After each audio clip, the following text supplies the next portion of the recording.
মাস্কবি অর্থাৎ চীনা হাঁস এবং চীনা হাঁসের বাচ্চা নিয়ে আজকে তথ্য দেবো আপনাদেরকে। কারণ এই চীনা হাঁসের বাচ্চা অনেক বাচ্চা ফুটে কিন্তু বাচ্চা মারা যায়। বাট আমি দেখেন আলহামদুলিল্লাহ আমার এখানে 7টা বাচ্চা উঠছে এবং 3টা ডিম এই ডিম নষ্ট করছে।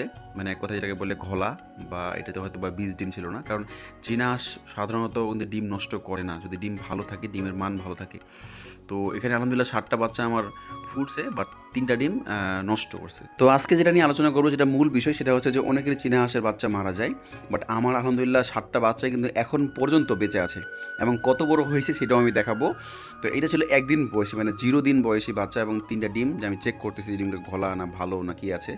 কারণ আমার আরও চীনা হাঁস ডিম নিয়ে বসে আছে, তো যদি ডিম 3টা ভালো থাকে তাহলে আমি 3টা ডিম আবার বসাই দিব, ঠিক আছে? এই জন্য চেক করে নিচ্ছি। অনেকেরই মনে এখন প্রশ্ন থাকতে পারে যে সবগুলা বাচ্চা উঠে এলো, তাহলে ডিমগুলো যদি ভালোই থাকে তাহলে এগুলা বাচ্চা কেন ফুটলো না বা কেন ফুটে না। আসলে অনেক সময় চীনা হাঁস কিন্তু লাস্ট স্টেপে ডিম পারে। মনে করেন যে যখন কুচে বসে, তো কুচে বসার আগে কিন্তু অবশ্যই ডিম পারে, তাই না?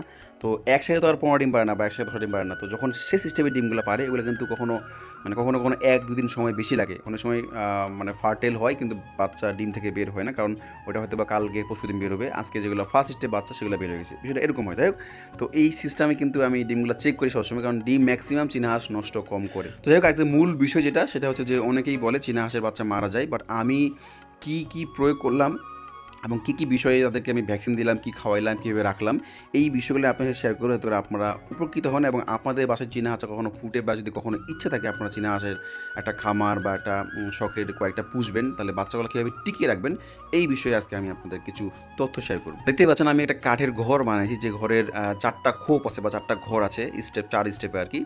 তো এই ঘরটি মূলত আমার বাচ্চা ব্রুডিংয়ের জন্য, ঠিক আছে? তো যেহেতু আমার ছোট্ট খামারি আমি এক্সট্রা হয়ে বাচ্চাকে ব্রুডিং করি না, কারণ আমি ফার্স্ট স্টেপে ব্রুডিং করছিলাম। তো আসলে এটা খুব যত্ন নিতে হয়। যখন আপনি মা ছাড়া বাচ্চা ব্রুডিং করবেন, অনেক যত্ন নিতে হয়। কখনো পাওয়ার কখন বেশি লাগবে, কখন কম লাগবে, বা এটা কিন্তু অনেক যত্নের একটা বিষয়, খাওয়ার বিষয় আছে। তো আমি যেটা রেজাল্ট পাইছি সবথেকে ভালো, সেটা হচ্ছে বাচ্চাকে মায়ের সাথে রাখছি কমপক্ষে 10 থেকে 15 দিন, বা অনেক সময় বেশি রাখছি।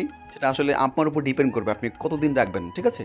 কারণ অনেকে আবার খামারিরা হিসাব করে যে বাচ্চার সাথে মা থাকলে মা তো ডিম দিবে না, তাড়াতাড়ি দেরি হবে, এটা সেটা। তো আমি আমার মতো করে রাখছি। তো আপনার যদি মন চাইবে, না নিম্নত আপনি 1 সপ্তাহ মায়ের সাথে বাচ্চাগুলো রাখবেন, তাহলে আপনার অনেক উপকার আছে এবং বাচ্চার পার্সেন্টেজটা বাচ্চার বেশি পার্সেন্ট, ঠিক আছে? কারণ বাচ্চারা বেঁচে যাবে।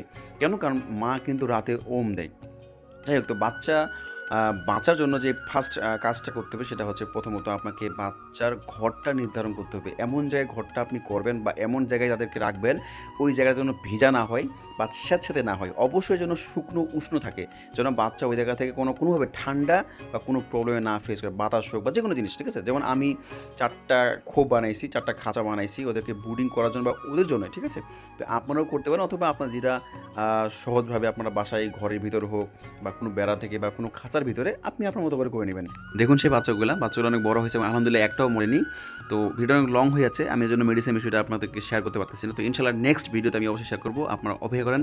এবং আমাদের আরও গতকালকে 16টি বাচ্চা উঠছে চীনা হাঁসের, তো আলহামদুলিল্লাহ সেটা নিয়েও ভিডিও করবো, এবং সেখানে মেডিসিন আমি এবং ট্রিটমেন্ট কী করলাম, বা আসলে কীভাবে আমি আমার মতো করে পরিচর্যা করলাম, বাচ্চাগুলো কীভাবে সবগুলো টিকছে, এই বিষয়ে নিয়ে আলোচনা করবো ইনশাআল্লাহ। আসসালামু আলাইকুম রহমতুল্লাহ।